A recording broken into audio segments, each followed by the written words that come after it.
Vamos a pasar a los ejemplos. Ya. Entonces, entonces, primero vamos a pasar de representación simbólica, es decir, de texto lo vamos a pasar a representarlo. El primer ejemplo es, Micaela baila. Sí, Luis está en la fiesta. Entonces, nosotros lo primero que tenemos que hacer es identificar las proposiciones. Vemos que en esta oración hay dos proposiciones, pero también vemos que hay un conectivo lógico, que es la palabra sí. Entonces, no subrayamos la palabra sí, solo vamos a subrayar las dos proposiciones que hay. Entonces, una de las proposiciones es Micaela baila y la otra proposición es Luis está en la fiesta. Pero me dirán, ¿cómo identificas las proposiciones? ¿Cómo sabes cuántas proposiciones hay en la oración? Yo siempre me voy a guiar del número de verbos que hay. Acá vemos primero el verbo baila y el verbo estar. Entonces, si veo dos verbos, quiere decir que hay dos oraciones. Y estas oraciones se pueden afirmar o negar también. Es decir, hay dos proposiciones. Entonces, la primera, Micaela baila. Vamos a representar por la letra P minúscula esta proposición. Y lo dejamos el conectivo lógico. Entonces, el otro, Luis está en la fiesta. Entonces, lo representamos por la letra Q minúscula. Entonces, hay dos proposiciones que son P y Q. ¿Y cómo se representa ¿y qué nos dice la palabra sí? Condición, ¿verdad? Entonces es condicional. Es un conectivo condicional. ¿Y cómo se representa? Con el símbolo entonces. Pero aquí muchos dirían que lo representamos la P, luego el símbolo entonces y luego la Q, así como está en la oración. Pero no, cuando nosotros vemos una condicional, es decir, que esto va a depender de esto. P siempre va a depender de esto. Si esto no se da, esto tampoco se va a dar. Entonces, ¿cuál es lo primero que tiene que ir? La Q. Entonces, luego la Q, luego de eso tenemos que poner el símbolo entonces y luego la P. Listo. No olvidar que cuando se nos presenta la palabra sí es condicional y también no olvidar que primero tenemos que poner quién va, tenemos que ver cuál es lo que se realiza primero. O sea, esto está condicionado por esto. Es por ello que va primero la Q y luego la P. El segundo ejemplo tenemos, si Octavio estudia o trabaja, entonces no viaja. Ya. Entonces, les dije, primero identificamos cuántas proposiciones hay. Y entonces, para identificar las proposiciones tenemos que ver cuántos verbos hay.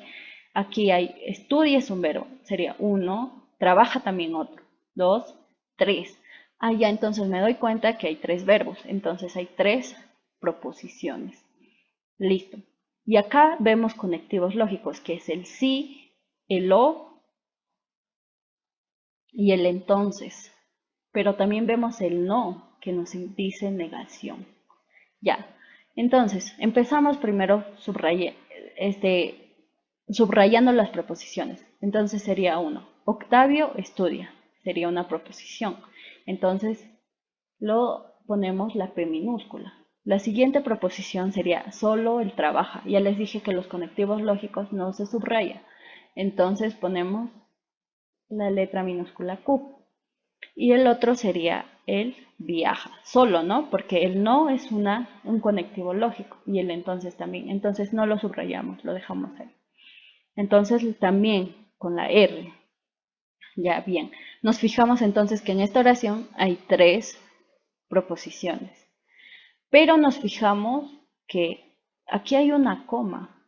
Entonces, primero vamos, esto nos quiere decir que primero vamos a trabajar todo esto y luego ya esto. Entonces, ponemos entre paréntesis y copiamos el P. Y entonces el símbolo del O y luego el Q, pero lo cerramos. Entonces, eh, Como vemos la coma, ya vemos que viene otra preposición. Y entonces ponemos, acá nos dice entonces. La palabra entonces, ¿cómo se identificaba? Con esto, ¿verdad? ¿Cómo se ponía el símbolo? Con esto. Entonces dibujamos la flechita. Pero vemos que aquí también hay negación. Entonces ponemos la negación y luego la R, que es una proposición. Pasamos al ejemplo 3. Dice, o voy al mercado o limpio toda la casa. Vemos que aquí hay dos proposiciones. ¿Y cómo lo identifiqué? Porque hay dos verbos, el voy y el limpio, ¿no? El o, ¿qué era? Era un conectivo lógico y que estaba simbolizado por este símbolo de acá. Entonces, al voy al mercado lo pongo P y limpio toda la casa un Q. Pero como el O era, en la anterior expliqué, era un conectivo lógico que estaba representado por este símbolo, es por ello que lo ponemos aquí. Ahora, el siguiente ejemplo es Beatriz duerme, ya que Ivonne juega y Juan estudia. Listo. Entonces, ¿qué hacemos? Identificamos las proposiciones. Una de ellas va a ser Beatriz duerme. La otra, Ivonne juega y Juan estudia. Ponemos P minúscula, Q minúscula y R minúscula. Y ya les dije que los conectivos lógicos no los subrayamos, lo dejamos. El ya que equivale a I, ¿verdad? Entonces, y también vemos que hay una coma. Ya. Entonces, ¿cómo representamos? Abrimos paréntesis, el Q, luego representamos el ya que simboliza la I, y luego la R. Listo. Siempre les dije que siempre tenemos que guiarnos de la coma, ¿no? Acá vemos que la coma separa una proposición y luego las otras proposiciones. Entonces trabajamos con las otras proposiciones, ya que lo primero que debemos hacer es esto, porque hay dos proposiciones. Entonces, Q y R, entre paréntesis, y luego trabajamos con esto. Entonces, P.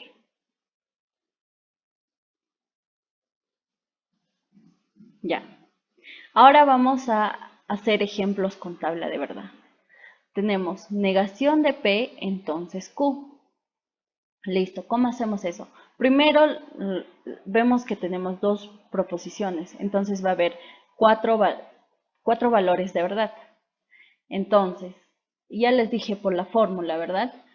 Entonces, armamos nuestra tabla. P, verdadero, verdadero, falso, falso. Q, verdadero, falso, verdadero, falso. La negación de P. ¿Cómo va a ser la negación de P? Primero trabajamos la negación de P. Entonces, ¿cómo sería negación de P? Verdadero, falso, verdadero, falso, falso, verdadero, falso, verdadero. Entonces, el resultado de negación P es falso, falso, verdad, verdad. Lo ponemos aquí. Ya. Ahora Q. Bueno, Q no tiene negación, nada, entonces lo ponemos el Q. Verdadero, falso, falso. Lo copiamos aquí. Pero aquí hay un símbolo que es el entonces. Entonces trabajamos con la tabla de P, entonces Q. Pero aquí nos pide trabajar la negación de P con entonces Q. Entonces, pero ya hicimos la negación de P. Ahora trabajamos con esto. Falso, entonces verdad, ¿qué nos da? Falso, entonces verdad, nos da verdad. Ah, ya, entonces va verdad. Falso, entonces falso. Falso, entonces falso, nos da verdad. Entonces va verdad. Verdad, entonces Q nos da verdad. Y verdad, entonces falso. ¿Qué nos da verdad? Entonces falso. Nos da falso. Listo. Entonces todo esto viene a ser el resultado.